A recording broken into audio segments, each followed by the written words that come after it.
Hey guys, what's up?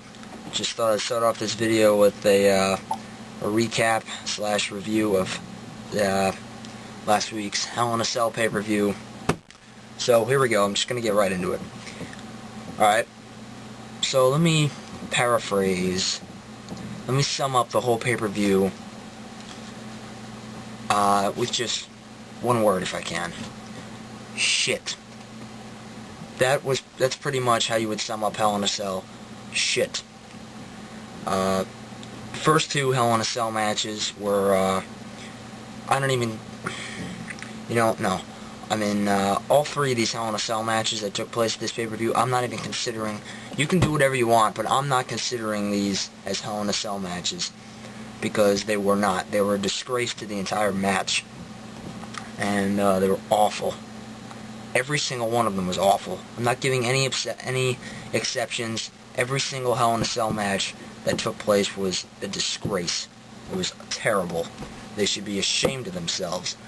The cell itself might as well just have been for show. Just there so the crew could, test it out, make sure it sits well around the ring for when WWE gets their head out of the sand. Which probably won't happen for a long time. Undertaker versus CM Punk for the World Heavyweight Championship. This match, okay, not for a Hell in a Cell match, for a regular singles match. I was just picturing it. I was just pretending that the cell wasn't even there, because that's the only way that you could possibly get any ounce of enjoyment out of this pay-per-view, was if you just pretended that there was no Hell in a Cell surrounding the ring. It was just a boring match. It had nothing of interest. A couple good spots here and there, and to make matters worse, WWE came up with a bright idea to have this match to open the show. Why they would do that, I have no idea. I was expecting this match to close the show, to be the main event, the final match. Why they had this as the open show, apparently, that was because there was an incident with CM Punk and Undertaker backstage. Apparently CM Punk arrived to the arena not dressed, appropriately. So Undertaker said something to him, and then CM Punk got kind of defensive and said something to the extent of something about John Cena, basically inferring that John Cena is treated like a better superstar than he is. So CM Punk got in trouble for that, and that's what the sources say. That's why they had this match first, and that's why CM Punk lost the title so quickly and decisively. It was because of this dress code violation. So the new World Heavyweight Champion, The Undertaker. John Cena versus Randy Orton for the WWE title. Again, another awful match. The only good thing about this match, for me, was the fact that Randy Orton won the title. The match ended when Orton punched Cena in the head, a pathetic punt. It wasn't even a punt, because Cena is afraid to take the punts. John Cena's the only guy that's afraid to take the punt. Everybody else is taking it right to the skull. Even Vince McMahon.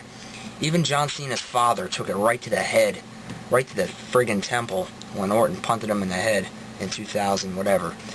But Cena, he turns his head and tries to avoid it and made it look shitty. Completely botched it. So Orton wins the match, punches him in the head, gets the 1, 2, 3. Then after the match, Cena gets up in 5 seconds, as if to say, don't worry, kitty, Cena can't get hurt. He's Superman.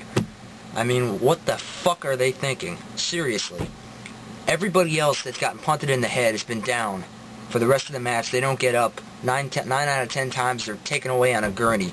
This motherfucker gets up in 5 seconds, like nothing's wrong with him.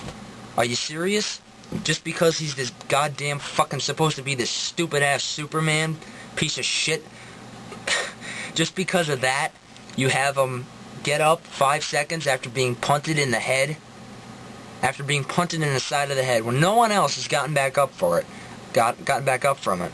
Triple H didn't get back up get back up from it. He got taken away on a goddamn stretcher, and this stupid asshole gets up in 5 seconds like nothing's wrong with him. He doesn't even sell it at all. He doesn't act like he's hurt. Just acts like he got pushed. Ridiculous. But since John Cena is superhuman, WWE doesn't want the little boys and girls, the little tweeties and the twatties to get upset. So give me a fucking break. God, it's absolute bullshit. The only good thing that came out of this match, like I said, is Orton winning back the title, because obviously Orton is more deserving of the title, a hell of a lot more deserving of the title than John Cena. Cena's had his time. He had the title way too many times when he hasn't earned it. He earned it the first time he won it, but then they just started putting it on him for the sake of putting it on him.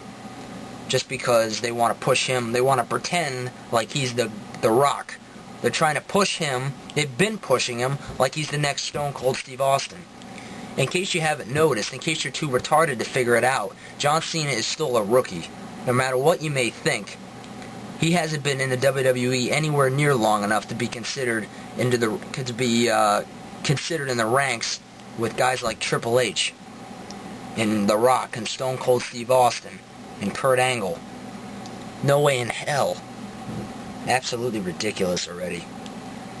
Then the last Hell in a Cell match was DX versus Legacy. This match, out of all 3 Hell in a Cell matches, this is okay. That's about all I can give you for that. Just probably out of 5, I'd give it 1.2, and that's being generous. Out of this whole pay-per-view, I'd give this whole pay-per-view a 2 out of 10, and that's being very, very generous. Extremely generous. I should be giving this thing a -5.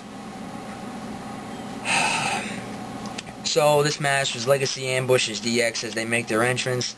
Then both teams fight outside, and Legacy eventually takes out Triple H on the ramp, and then they lock them inside the cell with Shawn Michaels and beat the living hell out of them. And then Triple H eventually gets back up, runs to the back, comes back like 20 minutes later with bolt cutters, unlocks the door, comes inside, throws DiBiase out of the cell, locks him out, locks him and Shawn Michaels in with Cody Rhodes. They beat him up, pin him in the end, that's it. Yep, that's it. Really exciting. Crazy ass ending. I didn't know what was going to happen there. Really, really great writing. So overall, this was an atrocious excuse for a pay-per-view and an atrocious excuse for Hell in a Cell matches. I'm so glad I didn't go to this piece of garbage. I almost ended up going to this thing, and thank the Holy Lord I didn't waste the money on this, and thank the Holy Lord I didn't waste the money on spending $40 for this piece of shit, because that's all it is. The only way you're going to enjoy this pay-per-view is if you're a fucking idiot. That's the only way you're going to enjoy this pay-per-view. The only way you're going to give this pay-per-view more than a 5 is if you're mentally retarded. No offense, but seriously, how could any wrestling fan enjoy this piece of garbage? Or any fan of Hell in a Cell matches? So, that's my Hell in a Cell review.